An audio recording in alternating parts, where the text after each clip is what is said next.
It's such an honor to talk about Ted Bishop's contributions to the PGA of America, the game of golf, and the Met section. I kind of went out on a limb. I remember the day, I remember where I was when I called Ted Bishop. I knew he was doing a lot of great stuff in the business, and I just gave him a call, and I was like, hey Ted, graduating, not really sure what I'm gonna do. I'm gonna come back home. Would I be able to work for you? So he took that chance on me. Ted, along with the PGA Tour, stood up for golf professionals. It wasn't what Ted wanted to believe, it was what he thought was better for golf professionals. And he cemented a relationship with the PGA Tour. I think the greatest thing about being a leader is the fact that you never know what's going to happen next. It's spontaneous. It can be really tough at times. It can be very gratifying at times. And I think the thing for me that really drives me in anything I do in a leadership capacity is the ability really to serve others. So I was hesitant to take on the head pro role initially, but Ted assured me, I want you here. I'm gonna give you the freedom to do what you wanna do. He gave me the freedom to run the programs, to still be the head pro, and to be able to balance my career and my personal life. And that was really a pivotal time for me in being able to develop the programs that I do. I don't know if anybody in the PGA has ever had such an important and significant area of supporting the section.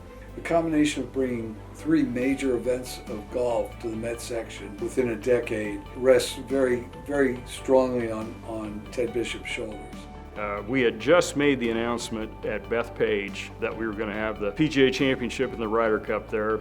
Pete tells me that we're on the verge of this $440 million Ryder Cup extension rights deal, and the first words out of my mouth were, this is really great, but we have to find some way that we can pass some of this money down to the sections. We were able to give substantial increases in ADP funding and do some things that are going to go on for perpetuity, and that definitely was a way that we could help improve the lives of PGA members. In terms of the game of golf, as I say, his work with the other associations, especially with the PGA Tour, helped knit the allies together to be able to accomplish more for the game of golf. And he's certainly elevated the PGA's presence among the leaders of golf. I mean, this was all about what can we do to make things better for the PGA member. I'd bounce so many ideas off of him, and he would just let me go with it. He never told me, no, I don't think that's a good idea, or no, I don't really want you doing that here. Like, he gave me the freedom to do what I wanted to do here at the Legends, and it's a perfect facility for it, and that's really how my programs grew, was through being able to have that freedom. What he did for the Met section in bringing major championships here, supporting the Met section. There's no doubt that Ted is probably not only deserving, but probably one of the most deserving candidates that we've ever put forward for this award.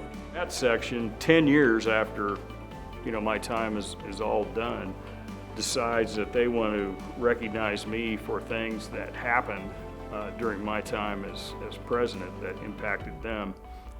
It's the greatest honor that I think has ever been bestowed on me, and I would have always loved to have been a member of the Met section.